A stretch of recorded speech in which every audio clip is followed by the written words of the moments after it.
기쁨으로 주님을 예배하는 이 자리에 오신 여러분들 진심으로 환영합니다. 우리 옆에 계신 분들과 환한 미소로 서로 인사하겠습니다. 주의 이름으로 사랑합니다. 축복합니다. 주님이 함께 하십니다. 네, 다시 한번 우리 소망으로 함께 인사 나눕시다. 주님이 함께 하십니다. 할렐루야. 1972년 그 미국의 이스턴 항공 401편 여객기가 이제 마이애미 저 비행기인데 마이애미 이제 공항 착륙을 이렇게 앞두고 있었습니다. 근데 착륙을 이렇게 준비하던 그 중에 도중에 조종실 그 계기판에 작은 큰 문제도 아니었습니다. 작은 문제가 하나 생겼는데 압박기 그 착륙 장치가 있지 않습니까? 그 압박기 착륙 장치가 내려왔다라는 것을 알려주는 그 조그만 전구담인데 그 녹색 표시등이 이렇게 켜지지 않는 것이었습니다. 그래서 거기 있던 그 조종사들 또 관계자들이 이 조그만 이 그 등 이 문제를 해결하기 위해서 이제 그 비행 그 항로조 그 장치를 자동 비행 장치로 이렇게 세팅을 해놓고 이제 이 문제 하나를 해결하기에 그 자리에 이제 모여들었습니다.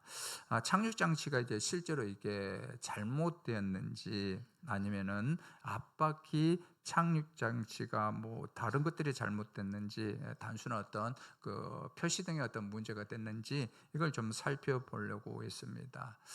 그들은 이제 눈에 조그만한 이 손가락만한 이 표시등이 어떻게 있을까요? 크게 이렇게 보인 거예요. 이제 그들은 이제 온 사람들이 다 모여가지고 그렇게 하다 보니까 어떤 문제가 생겼느냐면은 비행기가 있죠. 아까 나온 그 비행기가 서서히 추락을 하고 있는 거예요. 그러니까 이게 온통 이 조그만한 그 전구에 이제 관심이 다 쏠려가지고 비행기가 계속 급강하 이렇게 하고 있는데 이것은 누구 하나도 이게 눈치채지를 못한 거예요. 그냥 자동으로 세팅해 놨으니까 그냥 가겠지라고 이렇게 했단 말이죠. 결국에는 어느 정도 시간이 지나가지고 이 비행기가 마이애미 그 인근 늪지대에 추락해가지고 많은 인명들이 사상이 나는 그런 안타까운 사고로 그렇게 일어난 그런 일이 있었습니다. 다른 우리의 삶이 바로 이 조종실과 닮아 있을 수가 있다라는 것입니다. 저는 오늘 이 자리에 참석하신 한 분 한 분들이 정말로 열심히 살아가고 있다라는 것을 다는 모르지만은 그래도 대부분 제가 이제는 좀 알고 있습니다. 때로는 새벽 3시, 4시부터 출근을 하기 위해서 새벽 3시, 4시에 출근하려고 하면 어떻게 하겠습니까? 새벽 한 2시 정도에 2시나 뭐 2시 반 정도 일어나가지고 씻고 이렇게 해야 되지 않겠습니까? 그렇게 이렇게 준비를 하고 치열하게 일을 하고 또 가족을 돌보고 미래를 준비하고 이런저런 관계 속에서 늘 일하는 때에 늘 좋은 어떤 관계가 있지는 않죠. 참 몇 번이라도 이 사직서를 놓고 정말 저 사람 때문에 내가 못 다닌다라고 하는 그런 어떤 관계들이 있지만 그런 관계 속에서 하루하루를 살아가시는 분들이 있음을 저는 알게 됩니다. 그런데 바로 그 열심 속에서 우리는 종종 가장 중요한 영혼의 그 고도를 놓칠 수가 있다라는 것입니다. 여러분, 우리가 열심히 사는 것하고 지혜롭게 사는 것하고는 전혀 다릅니다. 여러분, 우리가 바쁘게 살아가는 것하고 바르게 살아가는 것, 그러니까 하나님께서 원하시는 그 삶하고는 다를 수가 있다는 것입니다. 우리 작은 일 하나에 마음을 이렇게 뺏기는 동안 하나님 볼 때 별일이 아닌데 우리가 볼 때 너무 큰 일처럼 이렇게 여겨져가지고 거기에 마음을 뺏기는 동안 우리의 영혼이 제가 서두에서 얘기했던 것처럼 그런 비행기처럼 방향을 잃어갈 수도 있다라는 것이 얼마든지 있다라는 사실입니다. 자, 지난주 우리는 부르심에 합당하게 새 사람을 입으라라는 그 말씀 우리가 함께 살펴보았습니다. 그것은 요지는 그거였죠. 옛사람의 방식을 벗고 그 가운데 옛사람의 방식이 우리에게 가장 어렵게 다가오는 것이 바로 말이라는 것을, 또한 그 말이 우리의 어떤 행동으로 나타나는 그 분노라는 것을, 그래서 이것들을 잘 다스림으로 서로를 세워주고 무엇보다도 은혜로 서로를 대하라라는 그 말씀 우리가 함께 나누었습니다. 자, 그러나 새 사람을 입었다는 것, 이것은 단지 거기에서만 멈춰서는 안 된다라는 것입니다. 이제는 어떻게 할까요? 옷을 입었으면 우리는 그 목적지를 향하여 걸어가야 되는 거죠. 제가 이 주일날은 이런 옷을 이제 입고 이렇게 오는데, 옷을 입었으면 어디로 와야 될까요? 제가 이 우리 동관교로 와야 되는 게 맞죠. 마찬가지죠, 여러분들.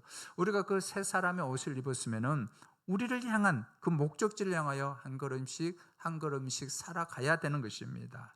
자, 바울은 에베소 교회 성도들이 그 악한 시대의 풍조와 일상의 그 분주함에 시선을 빼앗기면은 영혼의 길을 잃고 부르심에 합당한 그런 삶을 살 수 없다라는 것을 누구보다도 잘 알고 있었습니다. 그래서 바울은 에베소 교인들뿐만 아니라 오늘 저와 여러분들을 다시 한번 멈춰 세우고 부르심에 합당한 삶을 견고하게 살아낼 그 핵심적인 키워드, 저는 에베소에서 가장 중요한 그 노른자와 같은 이 부분, 그리고 단어가 오늘 말씀에 있다라고 저는 이렇게 보여집니다. 여러분들 그 에베소서가 총 6장까지 되어 있는데 6장에서 가장 중요한, 그러니까 우리 인생의 부르심에 합당한 모든 문제를 풀어낼 수 있는 그 키가 오늘 말씀에 있음을 우리가 보게 됩니다. 그것이 바로 오늘 말씀의 제목인 이 시대를 살아가는 부르심에 합당한 지혜, 바로 그것입니다.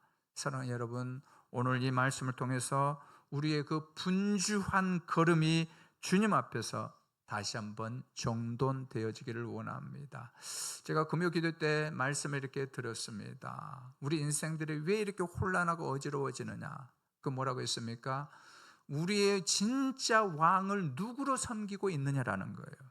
그 왕을 내가 왕의 자리에 있으면 잘 될 것 같지만 계속 어지러워지는 것입니다. 그러나 잘 안 될 것 같지만 우리의 진정한 왕을 하나님으로 섬기면 어떻게 된다고 했습니까? 질서가 다 잡혀간다는. 여러분, 어른들의 역할이 무엇이죠? 바로 그 역할입니다. 그래서 교회도 어른들이 필요한 거죠. 그래서 가정에도 어른들이 필요하고 이 나라에도 어른들이 필요하고 어느 여러분들 기관에도 다 어른들이 다 필요한 것입니다. 여러분들 딱 어른이 딱 중심을 잡고 있으면 어떻게 합니까? 어지러웠던 그런 질서들이 딱 잡혀진 것처럼 오늘 말씀이 그러한 은혜로 임하기를 원합니다. 그래서 이 악한 때를 분별하는 눈이 열리고 새 사람으로 살아가는 힘이 어디서 오는지를 우리가 발견하기를 원합니다. 그래야 그 은혜로 오늘 이후에 한 주가 지난주와는 정말 다르기를 그렇게 원합니다. 이 자리에 계신 한 분 한 분 위에 이 시대를 살아가는 정말 부르심에 합당한 그런 지혜가 여러분들 가운데 강같이 흘러나기를 주의 이름으로 축원합니다. 자, 그렇다면 이 시대를 살아가는 부르심에 합당한 지혜, 그것이 무엇일까요? 세 가지를 통해서 여러분들과 함께 은혜를 나누기를 원합니다. 첫째는 주의 뜻을 분별하여 세월을 아끼십시오. 우리 함께 같이 한번 읽습니다. 자, 시작. 주의 뜻을 분별하여 세월을 아끼십시오. 아멘. 가장 중요한 그 제 첫 번째는 뭐냐면 주의 뜻을 분별하는 거예요. 주의 뜻을 분별해서 우리에게 주어진 일정한 그 시간들이 다 똑같은데 그 시간을 아끼는 것입니다. 자, 우리 15절 말씀 우리 같이 한번 읽을 텐데 다 읽은 다음에 어떻게 하기로 했죠? 아멘. 크게. 하나님 아버지, 이 말씀이 나의 말씀입니다. 나에게 주신 말씀입니다. 그렇게 되기를 원합니다라는 심정으로 다 읽은 다음에 아멘 크게 합니다. 자, 우리 15절 말씀 같이 한번 읽습니다. 시작. 그런즉 너희가 어떻게 행할지를 자세히 주의하여 지혜 없는 자같이 하지 말고 오직 지혜 있는 자같이 하여. 아멘. 여기서 주목해야 될 단어가 있습니다. 자세히 주의하여입니다. 우리가 부르심에 합당하게 살아가는데 어떻게 하라라는 것입니까? 자세히 주의하여 보라라는 것입니다. 이 자세히 주의하라라는 말은 어떤 말이냐면은 정밀하게 본다, 그리고 빈틈없이 본다라는 거예요. 자, 이 말을 좀 의학적인 그 개념으로 좀 접근해 봅시다. 의사들이 어떤 수술을 할 때 어떻게 합니까? 요즘은 뭐 다 이렇게 같이 이렇게 다 모이더라고요. 어떤 내과 수술을 하더라도 내과 의사, 외과 의사, 또 마취과 의사들, 이런 어떤 전문적인 사람 다 이렇게 모여가지고 큰 이렇게 수술을 할 때는 이게 가능하냐 안 하냐, 위험이 있느냐 위험이 없느냐, 이런 것들 다 종합적으로 판단한 다음에 최종 결정을 한 다음에 이렇게 수술을 하는 것을 이렇게 보게 됩니다. 여러분, 그 말입니다. 이 세상 그냥 그렇게 살아가지 말고, 우리가 하나님 자녀다가 그냥 은혜 받았으니까, 전날에 내가 큰 은혜를 받았으니까 그냥 이렇게 살아가는 것이 아니라 이 세대를 바라볼 때 어떻게 해요? 그 외과보다도, 외과 의사, 내과 의사보다 그 의사들보다도 더 정밀하게 좀 보면서 이 세대를 바라보면서 그렇게 살아가라라고 우리에게 말씀을 해주고 있습니다. 자, 바울이 왜 이렇게 에베소 교회 성도를 향하여 그렇게 강한 어조로 이렇게 말을 하고 있는 것일까요? 문제가 있습니다. 어떤 문제냐면은 에베소 그 지역에는 거대한 아데미 신전이 있었습니다. 우리가 사도행전에 보면 사도 바울이 그 있잖아요, 에베소에 갔을 때 아데미 신전과 관련된 그 일들이 있었는데 거대한 아데미 신전이 있었는데, 자, 아데미 신전이 있으면은 괜찮을 법도 한데 문제가 뭐냐면은 이 아데미 신전을 중심으로 해가지고 도시였던 그 경제, 그러니까 물질이죠. 돈이라든가 어떤 또 하나 사회의 어떤 의식들, 그리고 가장 여러분들 사람들에게 영향을 주는 문화가 있습니다. 이 문화가 이 아데미 신전을 통해 가지고 다 돌고 이렇게 돌아가는 것입니다. 아데미 신전을 통해 가지고, 그죠? 이 딱 중심이 돼 가지고 뭐 사회, 문화, 돈이라든가 이게 이 중심으로 계속 돌아가는 거예요. 그래서 이제 제사를 이제 정기적으로 이렇게 지내게 되는데, 그 제사를 지낼 때의 자리에 참석하지 않으면은 생업을 잃게 됩니다. 공동체에서 지혜가 됩니다. 특별히 여러분들 이렇게 지금 가장 타격을 받는 대상이 누구냐면은 예수 믿는 사람들, 특별히 에베소 교회의 그 성도들이었습니다. 에베소 교회의 성도들은 창조주 하나님, 유일신 하나님을 믿고 있는데 이 우상을 더 섬기라고 그 자리에 초대를 하는데 안 간다 그러면 어떤 문제가 생깁니까? 이거 생존의 문제예요. 생존의 문제. 그냥 삶의 문제가 아니고 이건 죽느냐 사느냐의 그 문제 가운데 있었단 말이죠. 그리고 도시 구석구석에는 마술사와 또 하나는 점쟁이들이 이렇게 쭉 이렇게 있었습니다. 여러분, 왜 마술사, 이 점쟁이들 왜 이렇게 흥황할까요? 미래가 불안하거든요. 앞이 안 보이기 때문에. 당시에도 그랬단 말이죠. 그래서 점을 치거나 부적을 이렇게 찾습니다. 자, 이러한 세상에서 그리스도인들이 하나님의 백성으로 살기 위해서는 바울이 진단한 게 있습니다. 무엇일까요? 무엇보다도 분별하는 지혜가 있어야 된다. 지혜가 있어야 된다. 지혜를 가져야 된다. 그래서 바울이 이렇게 말을 하고 있지 않습니까? 너희가 어떻게 행할지를 자세히 주의하라라는 것입니다. 자, 여러분들, 우리는 어떤 내 마음에 들지 않아요. 어떤 공동체나 어떤 조직이나 어떤 기관들에 내 마음에 들지 않아요. 그럼 어떻게 합니까? 나 여기 그만두고 나 다른 데로 갈 거야 이렇게 합니다. 뭐 여기만 회사냐? 나 다른 데 가면 되지 뭐. 여기만 교회냐? 다른 교회 가면 되지. 이래요. 그럼 뭐 절간으로 가든지 뭐 산으로 가든지 뭐 그런다고요. 여러분, 그러나 기독교는 분명히 우리가 알아야 됩니다. 하나님께서 원하신 게 무엇일까요? 그 자리에서, 그 자리에 어떨 때는 답답하고 앞이 보이지 않는 그 자리에서 어떻게 하라는 거예요? 내가 어떻게 행할지를 자세하게 주의하라는 거죠. 어떻게 빛으로, 어떻게 소금으로 살아내서 그 가운데 생명을 주고 하나님의 은혜를 내가 줄 수 있는지를 자세히 주의하여 행하라라고 이렇게 말씀을 하고 있단 말입니다. 여러분, 그러나 이 시대는 어떻습니까? 오늘 아침에도 이렇게 뉴스를 보니까 행운 굿즈라고 이런 상품들이 나오더라고요. 행운 굿즈 혹시 들어보셨습니까? 우리 자녀를 둔 부모님들은 이제 아실 텐데 행운 굿즈 모르세요? 그 다공소에 가면은 뭐 이렇게 뭐 행운 뭐 부적, 건강 부적 뭐 이런 것들이 있더라고요. 오늘 보니까 이게 여러분들 그 자동차 사거나 집 사면은 믿지 않는 사람들한테 명태 이렇게 명태 걸어놓고 줄로 해가지고 이렇게 걸어놓은 거 있지 않습니까? 우리 성도님 너무 이렇게 거룩하셔가지고 잘 안 보는 것 같아요. 그런 것들을 어떻게 하냐면 상품으로 이렇게 그냥 소장하기에 편하게 잘 만들어가지고 파는데, 야, 그게 또 그렇게 잘 팔린다 하네요. 잘 팔린대요. 왜 그럴까요? 여러분, 불안하거든요. 사람들 불안하는 거예요. 올해 초 제가 그 금요기도회 때도 한번 얘기를 들었는데, 한 모 방송사에서 한 역술가가 이런 일을 했습니다. 일이 잘 안 풀릴 때는 관악산을 가보시오. 그렇게 했습니다. 왜냐하면 관악산의 전기가 그렇게 좋답니다. 그 한마디가요 SNS를 타고 퍼집니다. 사람들이요 그 한마디 듣고 어떻게 하죠? 관악산으로 몰려 들어옵니다. 그리고 정상인 그 연주대가 있죠. 연주대 앞에 사람들이 인증사진을 찍기 위해서 줄이 이제 생겼고, 관악산은 한동안 뭐 지금은 조금 잠잠해졌지만은 그래도 기운을 받는 산으로 이렇게 사람들, 믿지 않는 사람들한테 이렇게 불려지고 있습니다. 여러분, 건강을 위해서 등산하는 거 누가 뭐라 하겠습니까? 그죠? 당연히 추천하고 좋은 일입니다. 그러나 거기에 오르는 사람들 올린 댓글에는 한번 보시기 바랍니다. 올해는 잘 풀리게 해주세요, 취업하게 해주세요 라는 글이 줄을 이루고 있습니다. 여러분, 우리 기도 제목하고 똑같지 않아요? 그럼 문제가 무엇일까요? 우리도 이런 기도 제목 가지고 있어야 되겠죠. 여러분들 홍기가 다 찾는 이 자녀들이 있다면은 여러분 간절하게 기도하기를 원합니다. 그냥 세월 가니까 그냥 하지 마시고 여러분 하나님 앞에 정말 기도하시길 바랍니다. 하나님, 믿음의 배필 만나서 믿음의 가정 이루게 해주옵소서라고 간절하게 기도하기를 원합니다. 할렐루야. 기도하시길 바랍니다. 자녀들 취업이 어려우고 안 되는 그런 자녀들 있다면은 하나님 앞에 기도하세요. 그것이 여러분 일용할 양식이고 우리가 당연히 기도할 될 제목입니다. 그런데 이 사람들이 올린 댓글에 문제가 무엇일까요? 무엇이 이게 문제일까요? 우리하고 기도 제목이 같을 수도 있는데, 그들은 모든 것들을 주관하시는 창조주 하나님 앞에 나와서 믿음으로 기도한 게 아니고 하나님께서 만드신 그 피조물 앞에 쪼아리면서 그렇게 구하고 있다라는 것입니다. 그게 문제죠. 그런데 여러분, 관악산 아래에는 뭐가 있죠?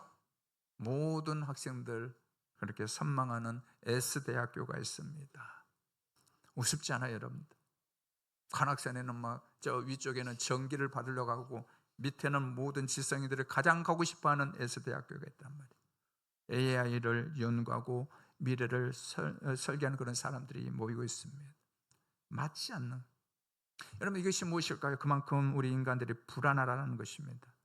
우리는 AI 시대를 살고 있습니다. 아마 여기 젊으신 분들은 앞으로 AI 시대가 점점 더 가까이 오면, 아니 지금도 어쩌면 어떤 분들은 피부로 느낄 것입니다. AI 시대가 다가와가지고 많은 직종들이 사라지고 있고, 특별히 화이트 칼라 같은 경우에는 그런 어떤 했던 일들을 AI가 전에는 10사람 썼다면 지금은 2사람, 3사람만 쓰고 AI를 돌려버리면 더 탁월한 통계들이 나오기 때문에 안 쓰는 그런 일들이 일어나고 있습니다. 그런 시대를 살고 있습니다.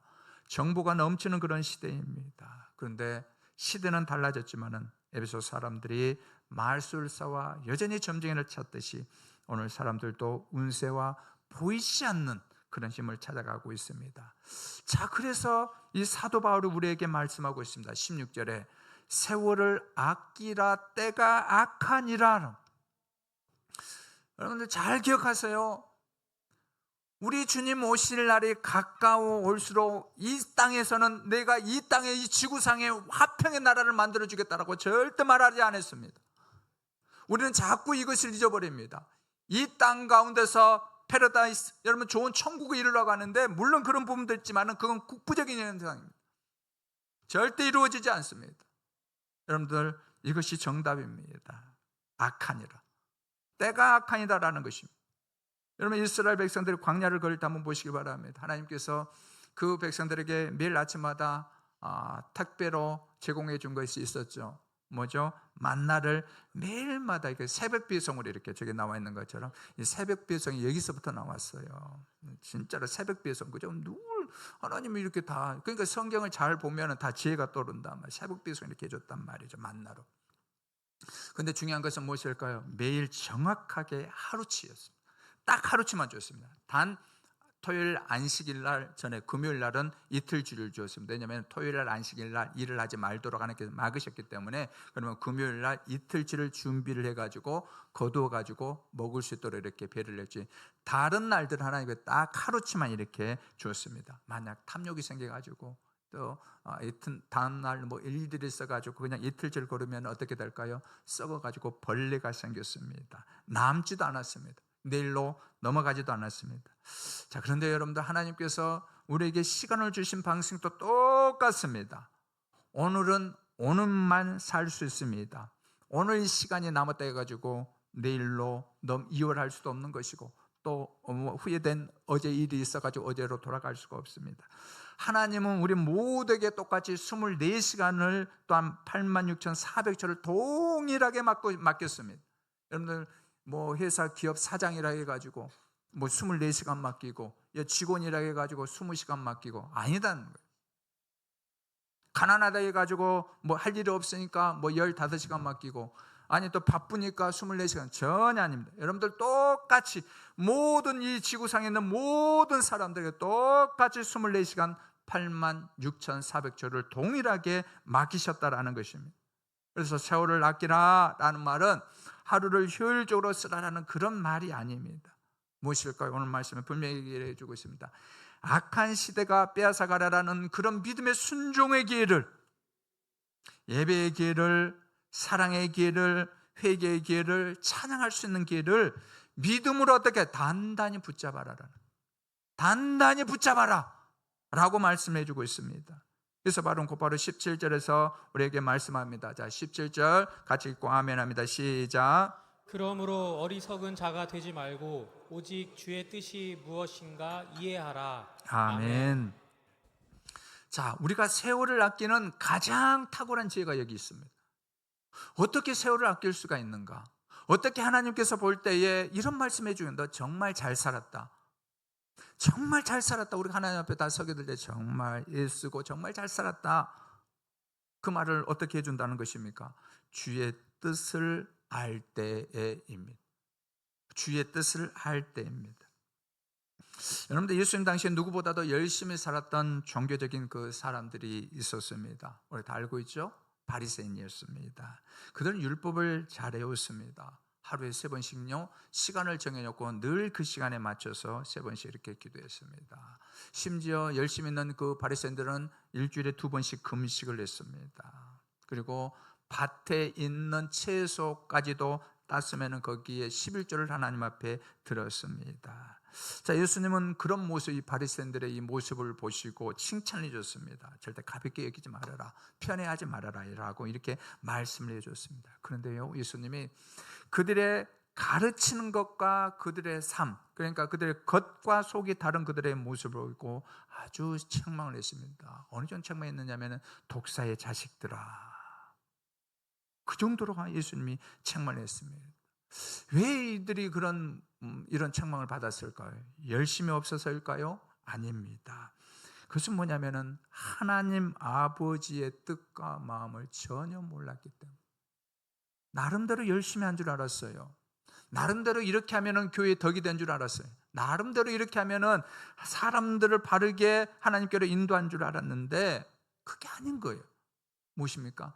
아버지 하나님의 뜻, 아버지의 마음을 전혀 몰랐다는 것입니다. 무엇일까요? 열심히 있었습니다. 열정은 있었지만은 하나님께서 원하시는 방향이 아니었던 것입니다. 그럼 다윗에게도 그런 순간이 있었죠. 다윗에게도 그런 순간이 있었습니다. 사울이 자신을 죽이려고 쫓아다닐 때에 다윗에게 사울을 죽일 수 있는 정말 절호의 기회가 3번이 있었습니다. 정말 좋은 기회가 있었습니다. 그래서 주변 사람들도요 다윗을 그렇게 설득했습니다. 다윗이요, 이것은 분명히 하나님께서 이 사울 이 원수를 당신의 손에 붙이신 것입니다. 이거 하나님의 뜻입니다 라고 이렇게 얘기를 해드렸습니다. 다윗이 봐도, 그리고 뭐 어느 정도 깨어있는 사람 보면 이거 정말 맞는 것 같아요. 모든 상황들이 그렇네, 이거 하나님의 뜻이네 라고 볼 정도로 정말 하나님의 뜻처럼 보였습니다. 그러나 다윗이 어떻게 할까요? 그 손을 멈췄습니다. 그는 그냥 돌아가는 상황만을 보지 않았습니다. 그리고 자기의 그 억울함만을 보지 않았습니다. 뭘 봤을까요? 하나님의 뜻을 봤습니다. 하나님의 뜻이 무엇일까요? 하나님이 세우신 기름 부음 받은 종을 자기 손으로 치는 것은 하나님의 뜻이 결코 아님을 그가 깨달았던 것입니다. 사랑하는 여러분, 이것이 뭘까요? 이것이 바로 지혜입니다. 아무리 좋은 기회가 내 앞에 있어도 하나님의 뜻이 아니면은 스톱할 줄 아는 것, 그러나 내 마음에 내키지 않고 내 이해로는 부족한다 할지라도 하나님의 뜻이라면은 고 갈 줄 아는 것, 바로 그것입니다. 내 감정이 원하는 길과 말씀이 가르치는 길을 정말로 구별하는 것, 세상의 지름길, 그러니까 세상 사람들은 모두 가는 그런 길, 넓은 길보다도 성경에서 말하는 좁은 길이고, 때로는 나 혼자 걸어가야 하는 그 고독한 길이고, 또 하나는 십자가의 길이지만은 그 길을 택하는 것, 이것이 무엇일까요? 이것이 바로 세월을 아끼는 가장 탁월한 지혜다라고 말씀을 하고 있습니다. 여러분, 하나님의 자녀는 어떤 사람들일까요? 세상의 뜻을 분별하는 게 아닙니다. 누굴까요? 나를 이 땅에 보내신 아버지 하나님의 뜻을 아는 것입니다.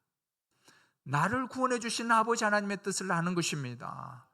나를 이 전국의 대한민국에 수천 개의 교회들이 있지만은 나를 이 관악구 봉천동에 있는 동강교회로 보내신 하나님의 뜻을 알아내는 것, 그것이 바로 무엇일까요? 세월을 아끼는 사람입니다. 그리하여 세상 풍조에 휩쓸리지 말고 부르심에 합당한 지혜에 우리 모든 권속들로 다 세워지기를 주의 이름으로 축원합니다. 자, 둘째는 성령으로 충만함을 받으십시오.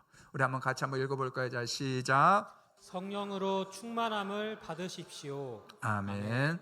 방금 전에도 제가 말씀드렸던 것처럼 하나님의 사람들, 그리스도인들은 주의 뜻을 따라서 바르게 사는 사람들입니다. 자, 그러면은 이제 우리가 질문이 생기죠. 그러면 어떻게 이것을 분별하면서 어떻게 살아내야 되는 거죠? 이게 중요하죠.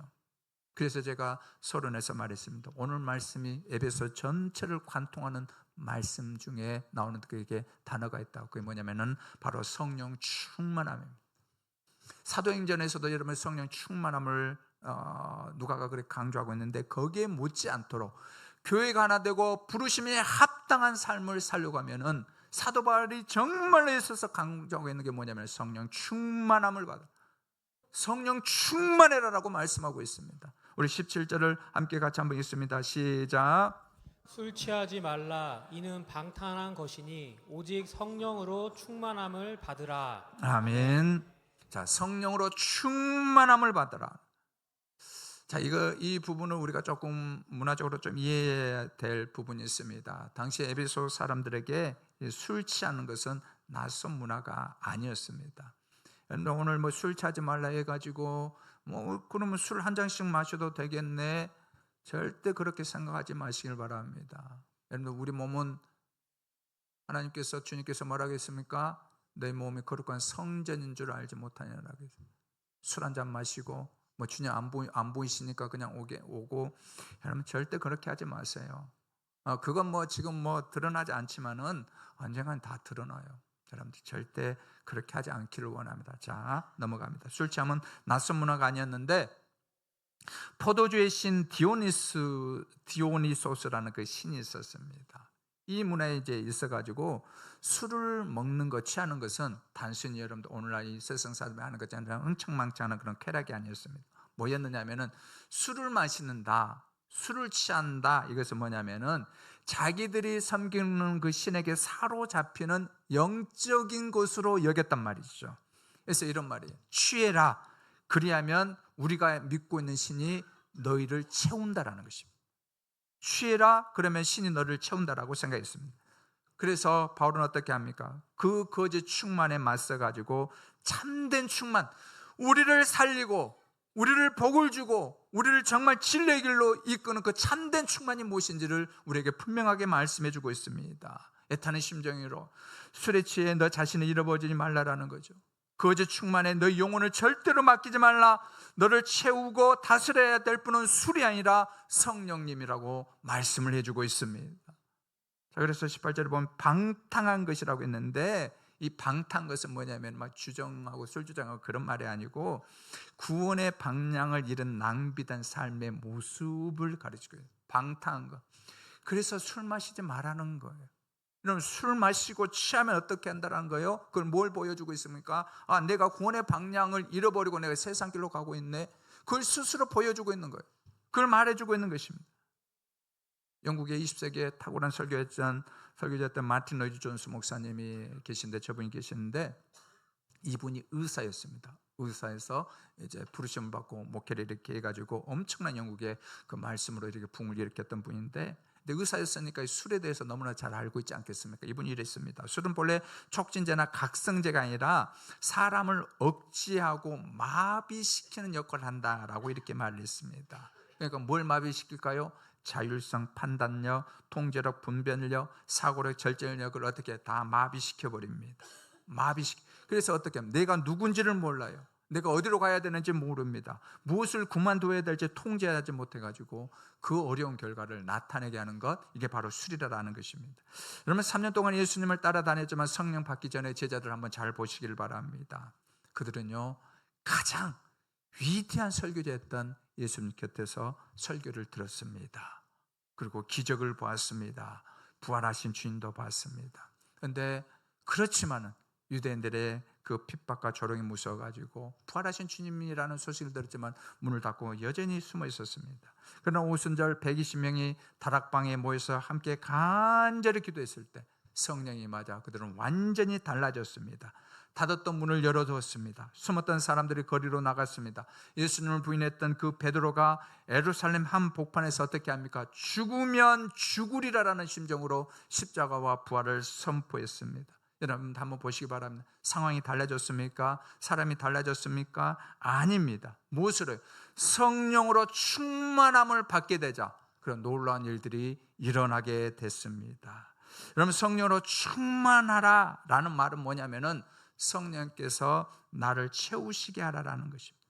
여러분 성령 충만함 받았다는 것은 과거를 자랑하지 말아라. 내가 전에는 이렇게 했는데, 전에는 그렇게 뜨거운데, 그거 1, 2절 했으면 됐다라는 그거 자랑하지 말아라. 여러분 왜 그럴까요? 어제의 만나로 오늘을 우리가 살아갈 수 없듯이 어제의 충만함으로 오늘을 우리가 버틸 수 없는 것을 정말로 인정해야 됩니다. 한 달 전에 성령 충만함 받아가지고 여러분 그것으로 이 6월달로 또 살아가려고 하는 그런 마음을 가져서는 안 된다라는 거죠. 어떻게 해야 됩니까? 늘 여러분 성령 충만, 오늘도 성령 충만을 받고 내일도 성령 충만을 받고 5월달도 받았지만 어떻게 해야 됩니까? 6월달도 성령 충만을 받아서 그 힘으로 살아가기를 원한 것입니다. 지난주 장례식장에서 한 장로님을 이렇게 만났습니다. 그 장례를 이렇게 지도해준 지도사라고 그러죠. 그 장로님을 이제 만났을 때 얘기를 하는데 이분이 1990년대 후반쯤에 아주 그 주식과 증권가에서 이름이 알려질 만큼 아주 성공했다. 뉴스에도 여러 나오고 뭐 한 달에 집에 그 부인은 예수님 잘 믿으면 막 10몇 억씩 막 갖다 주고 그 정도로 이렇게 돈을 많이 벌었다. 근데 이제 전혀 생각지도 않는 일로 감옥에 이렇게 들어가게 되었습니다. 예수를 안 믿는 상태에서 가게 되었습니다. 근데 그 신실했던 아내분이 다른 거 주지 않았대. 뭐 다른 거 뭐 이런 저는 주지 않고 딱 하나 줬대. 성경 한 권을 딱 넣어 주더라는 거예요. 처음에 이제 그래서 뭐 할 일이 있으니까 감옥에 이제 뭐 가면 할 일이 없으니까 심심하고 무리하니까 이제 성경 한번 읽어보리라라고 해가지고 폈는데 창세기 1장 1절을 읽었습니다. 보니까 이게 믿어지지 않는 거예요. 왜? 태초에 하나님이 천지를 창조하시니라 라는 말씀이 있으니까 우리 교육이 다 그렇지 않습니까? 진화론을 다 배우고 있는데 천지에 하나님 창조를 믿어지겠습니까? 이건 말도 안 되는 이 책이네 이렇게 해가지고 덮고 그냥 일주일 정도 이렇게 해놨다는. 근데 또 너무 심심한 거예요. 너무 또 심심해가지고 이제 성경을 그래도 한번 읽어보자. 그래서 이제 창세기부터 출애굽기, 민수기 쭉쭉 읽었는데 이제 막히는 부분이 있어요. 창세기, 출애굽기까지 재밌었는데 레위기가 막히는 거예요. 레위기를 보니까 막 맨날 뭐 진성 목 따고 잡고 피냄새 나고 뭐 태우고 이렇게 뭔 말인지 모르겠네. 덮었다. 근데 이제 분이 또 이제 면해가지고 그래도 읽으시오. 모르는 거에 넘어가고 읽으시오.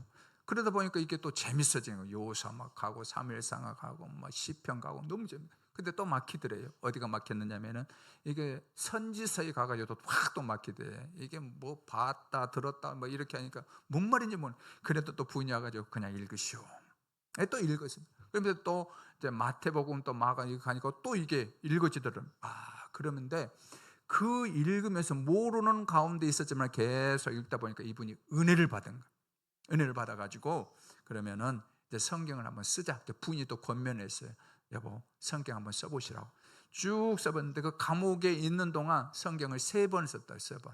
3번 써가지고 이분이 완전히 이렇게 변화되었습니다. 그러면서 또 이제 또 시간이 또 되니까 찬송가는 1장에서부터 끝장까지 하루에 한 번씩 다 이렇게 애우는 심정으로 불렀대요. 누가 가르쳐 주는 사람들이 없는데 그 콩나물에 음표 있지 않습니까? 그걸 가지고 이렇게 보면서 이렇게 읽으면서 또 분이 오면 이렇게 맞냐고 하면서 이렇게 교정하면서 했는데 그렇게 했습니다. 그래서 하나님의 은혜로 출소를 하게 되는데 이제 출소해 가지고 이제 또 담배 생각이 나잖아요. 담배 생각이 한번 불 붙여가 담배를 붙는데 이거 어떻게 잘못하다가 이 무릎 이쪽을 태워버린 거예요. 화상을 입어버린 거. 놀랬어. 놀래고 또 하나 담배를 태워보려고 하니까 이게 막 역겨워 가지고 더 이상 그때로부터 담배를 딱 안 피게 다 끊었대요. 그러면서 하나님, 제가 이제 거듭나고 하나님 만났는데 어떻게 살아야 되겠습니까? 그렇게 물었대요. 그러니까 하나님께서 장래 지도사를 한번 해봐라 이렇게 했던 거. 그래서 거기에 순종하고 여러 가지 어떤 하나님께서 또 지혜를 주셔서 다른 어떤 상품들도 개발해 가지고 하면서 했는데 본인은 장로님인데 너무 좋대요. 왜냐하면은 여러분 장례식장 가면 가장 사람들이 다운된 상태거든요. 가장 실망한 낙심한 상태인데 그분들에게 어떻게 할까요? 예수님의 복음을 전하는 거예요. 예수님한테 소망이 있습니다. 부활이 있습니다. 우리에게는. 그렇게 하니까 사람들이 그 가운데 많이 주께로 돌아오고 또 교회로 인도하는 그 일을 하고 있다라는 것입니다. 여러분들 감옥은 그분의 몸을 가두었지만 하나님의 말씀은 그 영혼을 열었습니다. 모든 세상 사람들은 그분을 향해서 말했습니다. 세상 끝났다고 말한 자리에서 성령께서 새 인생을 시작했습니다. 여러분 무엇이 이 장로님을 변화시켰을까요? 의지일까요? 환경일까요? 아닙니다. 성령께서 역사하시면은 사람이 변화될 줄 믿습니다. 그러므로 사랑하는 성도 여러분, 이 이야기를 남의 이야기로만 듣지 마시고 여러분들 간절한 기도 제목으로 꼭 삼으시길 바랍니다. 주여 나에게도 성령을 주옵소서. 우리 자녀에게도 성령을 주옵소서. 아버지 하나님 우리 교회도 성령으로 충만케 해달라고 꼭 기도의 제목으로 삼기를 주의 이름으로 축원합니다. 여러분 그렇다면 우리는 성령 충만함을 어떻게 우리가 받을 수가 있을까요? 여러분 무엇보다도 말씀을 가까이 하시기를 바랍니다. 그래 주일날 났는데 말씀 주중에 한 번도 읽지 않고 후탁 성경 아시죠? 후탁 여러분들 그냥 갖고 먼지가 있으면 확 털어가지고 주일날 가고 이런 여러분들 신자가 아니라 말씀을 여러분 가까이 하시기를 바랍니다. 말씀으로 성령은 역사하십니다. 기도하시기를 바랍니다. 여러분들 이 세상 무엇으로 우리가 살아갈 수 있겠습니까? 여러분 성령 충만함 받을 때 내 힘이 아니라 하나님의 능력으로 살아가게 될 줄 믿습니다. 또한 여러분도 오늘 말씀 듣고 여러분 마음을 감동시켜주면 그 감동대로 여러분 순종하면서 나아가기를 원합니다. 그래서 말씀 앞에 서고 기도하면서 오늘 한 걸음 한 걸음씩 순종하기를 원합니다. 그래서 성령의 다스림 안에 주의 뜻을 따라 걷는 우리 귀한 성도님들 다 되어지기를 주의 이름으로 축원합니다. 자, 셋째는 성령 충만함의 열매로 서로를 세우십시오. 우리 한번 같이 한번 읽습니다. 시작. 성령 충만함의 열매로 서로를 세우십시오. 아멘. 여러분 성령 충만함은 무엇일까요? 반드시 서로를 세워주는 것. 무너뜨리는 게 아닙니다. 여러분 항상 세워주는 것입니다. 자 그러면은 성령 충만함 받을 때 우리 가운데 어떤 열매들이 나타날까요? 먼저 우리의 입술이 달라집니다. 먼저 우리 입술이 달라지는. 자 우리 19절 말씀 같이 한번 읽습니다. 시작. 시와 찬송과 신령한 노래들로 서로 화답하며 너희의 마음으로 주께 노래하며 찬송하며. 아멘. 자 지난주 우리 바울이 얘기했던 것을 우리 함께 들었습니다. 입술로 참된 것을 말하고 더러운 말은 절대로 입 밖으로 내지 말라라고 했습니다. 그리고 분노를 잘 다스리고 은혜의 말로 서로 세우라라고 했습니다. 그런데 바울이 다시 한번 5장으로 넘어와가지고 또다시 뭘 얘기하고 있습니까? 입술을 언급하고 있습니다. 자 그럼 무슨 차이가 있을까요? 4절과 5절에서 왜 이것을 이렇게 분리해가지고 얘기를 하고 있을까요? 자 4장에서는요 입술을 막아라, 그런 말들은 막아라라는 거예요. 자 5장에서는 어떻게 합니까? 이제 성령 충만함을 받았다면 어떻게 합니까? 그런 말을 해라라는 것입니다. 어떤 말이요? 시와 찬미와 신령한 노래를 해라라는 것입니다. 여러분 성령이 충만하면은 가장 중요한 게 있습니다. 뭐가 달라질까요? 우리 입술 말이 달라집니다.